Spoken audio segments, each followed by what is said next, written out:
Wait, hold up. One thing I know for sure, the truth is always hard to handle. Yes, the truth is hard to digest. People are used to being lied to. People are used to being talked to make them feel all bubbly and warm inside. But the moment you start telling the truth, it may ruffle some feathers. Miss Celestial, back with another prophetic message. Be sure to like, share, and subscribe. See y'all at the end. To the black and the brown communities in this country, basically Latin American, African American, scattered Afro-Caribbean in this country.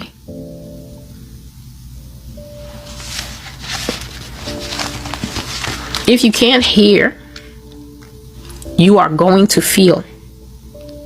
If you cannot hear, if you think that you are too good to listen to me, when God already told you, I think it was last year in 2024, when I was doing the trans series, there was one prophecy that I brought that was concerning the White House, that the White House is going to burn down.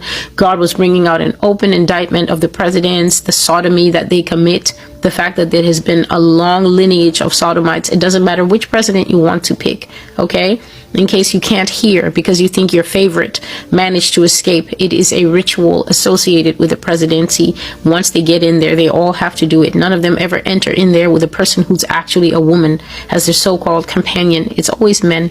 In that prophecy, the Lord said something distinctive. He said, whether you listen to me or not, I'm the last chance you get. And that's exactly what God was telling me over this past weekend. I didn't make many videos. If you notice, since the California thing, I've been making 2 videos a day, trying to keep up with the Lord. But I decided, you know what? This Labor Day, it's for everybody. This is what candor looks like. Candor is looking you in your face and telling you that I'm not going to experience burnout on your behalf. I did that in 2020. I did that in 2021. I did that in 2022. I had to take a long break after. I did that for many years, and I said that at the beginning of 2025, things were going to be different. I'm having a reset. I'm taking a different approach to anything. No one is going to give me hypertension, high blood pressure, fury, provocation of any sort. I'm not going to be moved out of my peace for a people who seem determined to rush into hell and to fulfill every prophecy of destruction that God has ever pronounced upon them. And so this weekend, not very active. This past weekend, today is now Tuesday, but yesterday was Monday, September the 8th. And the Lord was reminding me at this place where I said I went to have food, and he was telling me, you will see my wonders. You will see my marvels. Another thing that he was telling me at that place is he was telling me, you're all they get. And that's exactly what the Lord said to me on Sunday, September the 7th, when I was in church. He said to me, Celestial, you are all they get. You are the last one. I will not send another one after you. You are their last chance. You're all they get, whether they recognize it or not, whether they accept it or not, whether they believe it or not. You're the last one that I'm sending to warn these people to turn from their multiple infractions. An infraction is a kind of, if you put it in tennis, it's like a kind of technical fault. It's like a technical fault. But you know that if you multiply your technical faults in tennis, you can lose the match. You don't have to make big errors or whatever they call it. You can still lose the match just by having a bunch of technical faults. He was telling me you're all they get. You are all they get. You are their last chance. Whoever listens, that one will save his life. He said, whoever doesn't listen, that one will be destroyed and without remedy. People in this country that know you don't match the majority demographic. You have not heard me speaking like this until the year turned to 2024, because it was in 2024 that the Lord finally set his face to start addressing what true Israel is and what false Israel is. If you don't listen, if you stay out in those streets having parties, if you don't come out of these sororities and fraternities as if somebody told you that when it's time for God to take us into the wilderness to worship him as we did in the Exodus, you think you're going to come and be doing those stupid eagle wing moves in the desert so he can put a lightning bolt into your heart while your mother watches you fall to the sand. Do you think that these temporary these temporary confusions These temporary things that this society, this nation hangs in front of your eyes like Christmas ornaments, decorations, and things like the things you hang over the crib of a baby to keep the baby entertained so you can rush off and make him or her a bottle. You keep these things and you put them into your soul as if these things are the treasure that Jesus Christ died for you to have, instead of taking the words of the Lord and putting it in your heart. I'm telling you flat out, before I give you this prophetic word, that God is going to let this nation eat so many of you. And I say you out there because I'm not going to put one of my 10 toes wrong. Not a single one am I going to put wrong, because I am going into the full destiny that God has for me. Me and everybody else who is like me and everybody else who believes me, we're going in. When God came and called an entire nation, he could do nothing with those people. People don't know how to read the cycles in the Bible. The first time God let everybody die outside the flood, he looked for people to save, and only Noah brought him pleasure. It says nothing about Noah's wife and Noah's children. They were covered under the fact that Noah found favor with God, and God knew he couldn't put Noah on that boat with just a bunch of animals and kill his whole family. What frame of mind would that man be in? And also, how would the world be remade? God found a man who was untainted in his generations. That means a man with no Nephilim DNA in him. A righteous man, the Bible says, a preacher of righteousness. God extended life to that man and offered to that man. Noah believed God. Noah believed God. Noah was not like the people in California who listen and still think that they have time to move at their own pace. Christians, candor is me telling you something that God was telling me this morning. God told me that a lot of people who will die in California are Christians who actually love and believe him, but thought that his timetable was their timetable. That's what he was telling me. He said a lot of them who die there will be people who absolutely believe the prophecy 100%. But instead of listening to the story that I gave you to tell them of Lot, did you see Lot plan? Did Lot plan? Did Lot come to the community center and say, I'm just trying to sell everything and I'm hoping that by the end of October? Are you insane? Are you on drugs? Are you off your rocker? That you will hear the Lord say evacuate, which means flee instantly. We're just working on a November plan, a December plan. You're unhinged. And you presume too much upon love. And the Lord told me that he can love you and still move completely according to his plans. God can love you in your grave. You don't know this person. It is quite clear to me that I'm existing in my own bubble in terms of what it means to read the Bible and take God at his word. I'm still adjusting. After almost 7 years, I'm in my 7th year of proclaiming.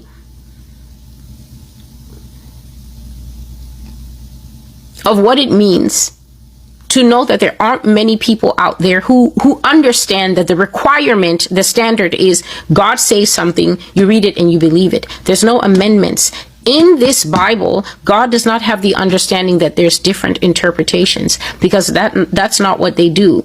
When God says something, everybody in heaven says, I, Captain. No one ever says, well, the Calvinists believe. There's nothing like that, which is why I know that the people who go to Bible school are very dysfunctional, because they take a whole brain in there, and then the teachers dedicate 2 and 3 years to sectioning off their brain by telling them, here is the verse.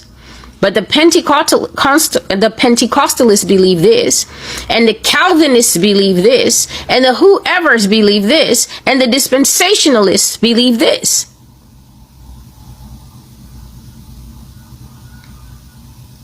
People who know that there's only one Bible verse per section, one Exodus chapter 2 verse 1. There's not 20 Exodus chapter 2 verse 1. There's only one Exodus chapter 2 verse 1.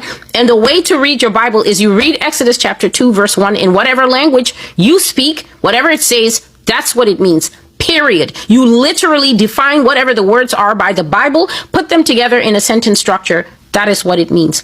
Period. There's no nothing lists, interpretations. There's only one Bible, and there's only one way to read the Bible. There's not 50 ways. There's only one way. That's what he was telling me this morning, September the 8th. God was telling me that a lot of people in California in the death toll will be, he said there will be people who watched you and believed you 100%.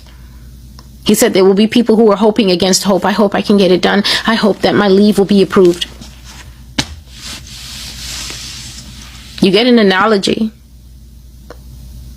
by the inspiration of the Holy Spirit that if you went to the ATM to get money out and a man came and put his gun at your back, and the vision of your family and all that you are about to be murdered for a couple of hundred flashes through your eyes, and that guy gets in the back and he says, just drive, and he's going through his own emotional things, and in that moment you don't know if you will see tomorrow. Would you or would you not do what that man said? Would you tell that man, no, by October I'll be able to give you everything in my bank account? Is that what you would tell him? Yah was telling me that the death toll will include those who heard, those who believed. They fully believed.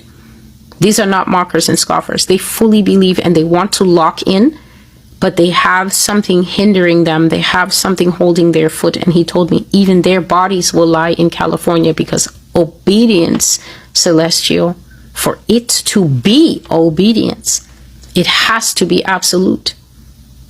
That means that you absolutely do need to cut off that job and let them think you're crazy, because it's better they think you're crazy for a short while and then they won't be thinking anything after that forever and you'll be out, than for you to be weighing concerns about, this is what someone will think, that is what someone will think. But that is neither here nor there. In this United States, and I've said it since last year when I started covering these prophecies, there is intention to cut off life. There is intention to cut off life. Black female life, black male life, black child life. Therefore, if the minds in this country continue to have any other kind of appreciation of the situation you find yourself in, if you did not, for instance, watch that prophecy that is called the Bull Doctor, if things were not made plain to you, the females of this nation, anyone, I don't care if you are Jamaican, I don't care if you're Haitian, I don't care if you're Andalusian, I don't care. If you did not watch the Bull Doctor prophecy, you need to go and watch the Bull Doctor prophecy. If you did watch the Bull Doctor prophecy as a woman, as a husband, and you sat in front of that prophecy and you did not get the click in your mind that a society, a system that is willing to consume and eat your babies does not care about you expanding as a society, because everybody knows that the babies continue the lineage. If you didn't understand then what Yah was saying, this one and the other one that I said messed me up so much that I couldn't go to work, will certainly solidify things for you. And before you might ask, but why would he allow this? Because Israel is wicked. The people alive today, you the descendants, you are 10 billion times worse than the people in the Bible by far. You have exceeded their wickedness. You have exceeded their debauchery. You have exceeded their mockery. I literally do not think that there is any more mocking being upon the earth than a black person. And I'm saying it as a black person, having vast experience with all flavors of mockery from all corners of the world. You are excessively mocking to the point that your soul has no fear in mocking God himself. God will allow you to be chewed up and eaten unto the point where you are driven two places. You will be driven to a scream first with what you see happening to you, and then you will be driven to your knees. You'll scream first, and then you'll go to your knees, and that's the perfect posture for you to start crying out for Jesus. That is when you will focus. You will never mention the name Kemet again. I still have that prophecy. May the Lord have mercy on my soul, because the acid that was coming out of God when he was giving that prophecy about black people following Kemetic religion. What do I know of that?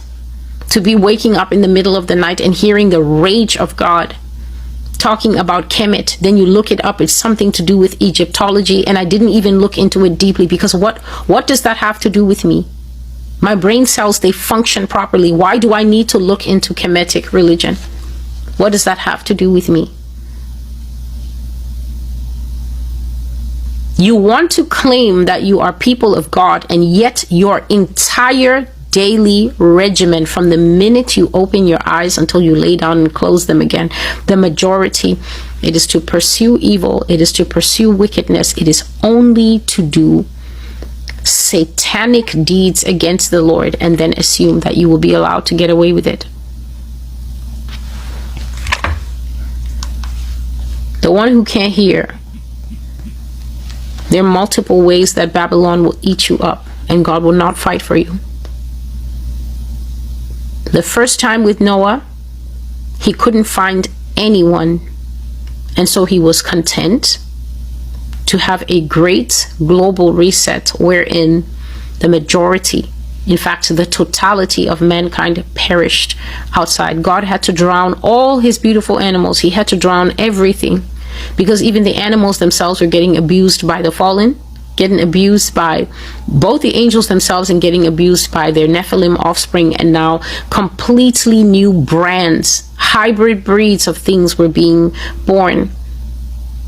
The second time God came to his people and extracted them out of the world, said, "Be a people unto me. Here are my laws. My laws will identify you. My laws will also sanctify you. My laws, if kept, will make you holy and acceptable in my sight." He takes them out of captivity, takes them to the desert to work with them. It was a total fail.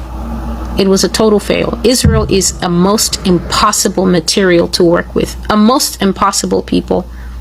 They will come to this prophecy and listen to everything I say and just say to themselves, "Did you hear the part where she said that God said she's the last one?" The way she's so proud, the way you're so deaf, the way you're so deaf,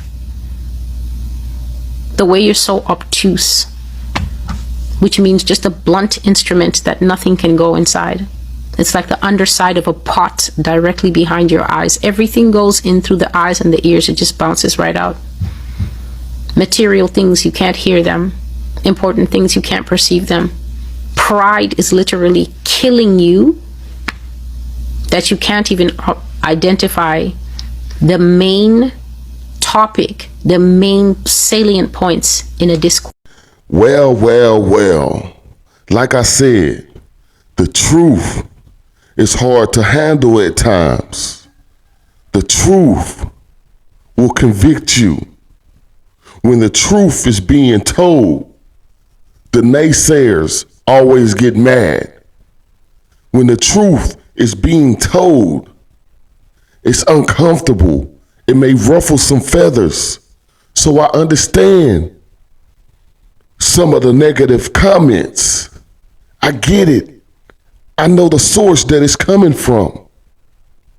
But we're not here to argue with anyone. We're here to set the truth on the table and allow you to look at it and pick it up. What you do with it after that is completely up to you. But hey, everyone has their own thoughts and opinions. Make sure you drop down in the comment section. Let me know how you feel about this video. See y'all next time.